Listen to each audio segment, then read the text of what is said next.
مولاي صل وسلم دائما أبدا على حبيبك خير الخلق. مولانا غلام وستانوی صاحب اب آپ کے سامنے تشریف لا رہے ہیں.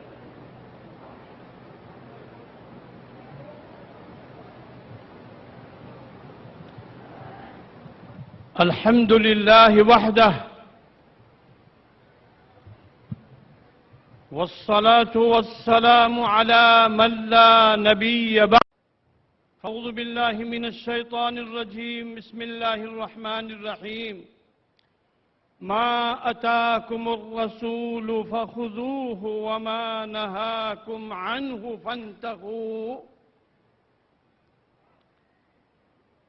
اسٹیج پر تشریف فرما علماء کرام، سامعین اعظام، بہت ہی مختصر وقت میں بات کرنی ہے.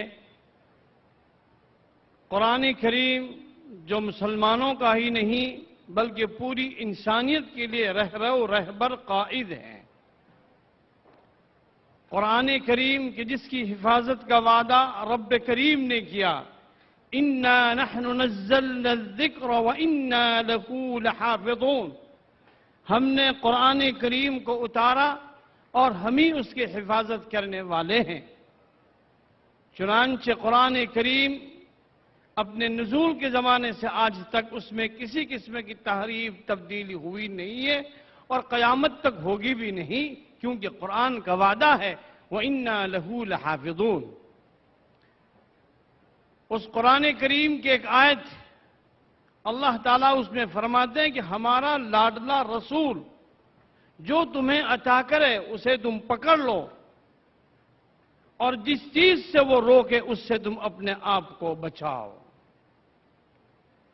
رسول اللہ صلی اللہ علیہ وسلم کی تعلیمات صرف مسلمانوں کے لیے کامیابی اور کامرانی نہیں ہے بلکہ روئے زمین پر بسنے والے ہر ایک کے لیے سرکار دو عالم صلی اللہ علیہ وسلم کی تعلیمات کامیابی کی ضامن ہیں.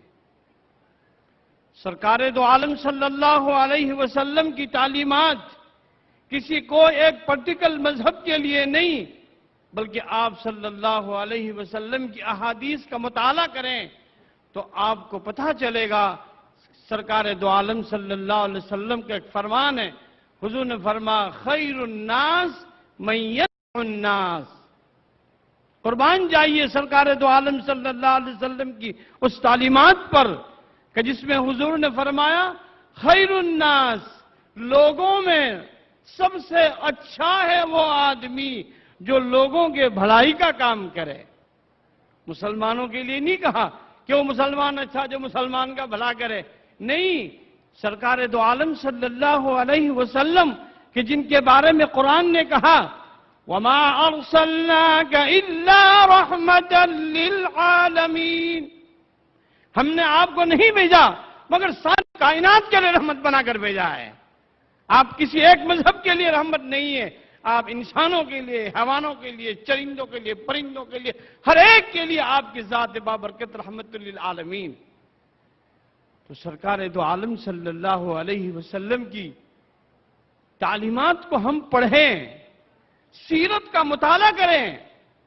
میں آپ کو ایک میسیج دینے جا رہا ہوں اور وہ میسیج یہ ہے کہ ہم اور آپ سرکار دو عالم صلی اللہ علیہ وسلم کی سیرت، آپ کی لائف، آپ کا جیون چرتر کو پڑھیں اور اس کے مطابق ہم اپنی زندگی کو بنائیں. حضور نے فرمایا وَلِجَارِكَ عَلَيْكَ حَقٌّ. علماء کرام بیٹھے ہیں، آپ ان کو پوچھئے.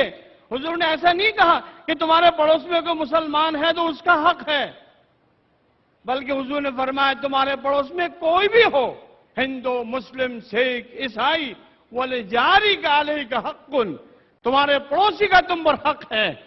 ایک مسلمان تمہارے پڑوس میں ہندو بھائی رہتا ہے، اگر وہ سفر میں جاتا ہے اس کو آپ کی طرف سے سکون ہونا چاہیے کہ میرا پڑوسی مسلمان ہے. تو سرکار دو عالم صلی اللہ علیہ وسلم کی تعلیمات ہمیں کریکٹر، اخلاق کی بلندی سکھاتی ہے. اگر آج ہماری زندگی میں حضور پاک کے اخلاق آ جائیں گے تو میں نہیں سمجھتا کہ دنیا کے اندر میں کوئی اسلام کی تعلیم کے بغیر جیے گا۔ اللہ سے دعا کریں کہ پوری کائنات میں سرکار دو عالم صلی اللہ علیہ وسلم کے اخلاق عام ہو جائے۔ وما توفیقی الا باللہ۔